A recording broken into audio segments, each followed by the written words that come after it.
जैसे को तैसा दूर पहाड़ों के पास नदी के किनारे भेड़िया और ऊंट दो दोस्त रहते थे। ऊंट बहुत सीधा साधा और भेड़िया बहुत लालची और मतलबी था। एक दिन भेड़िए ने देखा कुछ पंछी और जानवर नदी उस पार से तरबूज खाकर आ रहे थे।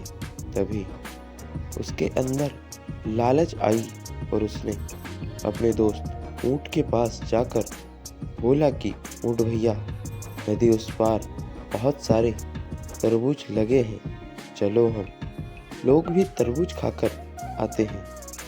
ऊंट उसकी बातों में आ गया और उसे अपने पीठ पर बैठाकर नदी के उस पार तरबूज के खेत के पास ले गया। खेत में लगे तरबूज को देखते ही भेड़िए के मुंह में पानी आ गया और जल्दी से खेत में कूद गया और तरबूज को खाने लगा। थोड़े समय में ही भेड़िए का पेट भर गया और उसका दोस्त ऊंट अभी तरबूज खा ही रहा था।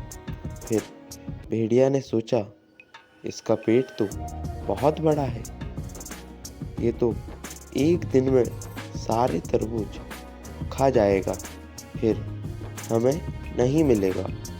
उसके दिमाग में शरारत सूझी। वह तरबूज को तोड़ तोड़ कर फेंकने लगा और खुशी के कारण नाचने और चिल्लाने लगा। ऊंट ने उसे ऐसा करने से मना किया तो भेड़िया बोला, हमें खाना खाने के बाद चिल्लाने और नाचने की आदत है। तभी भेड़िए की आवाज़ सुन बगल के खेत से किसान आ गया और ऊंट की पिटाई शुरू कर दी। यह देख भेड़िया तेजी से भागा निकला और नदी किनारे जाकर रुका। पिटाई खाने के बाद ऊंट किसी तरह नदी के किनारे आ पहुंचा। अब दोनों नदी पार कर रहे थे। तभी बीच नदी में ऊंट बैठने लगा। उसके पीठ पर बैठे भेड़िए ने बोला, भैया ये क्या कर रहे हो?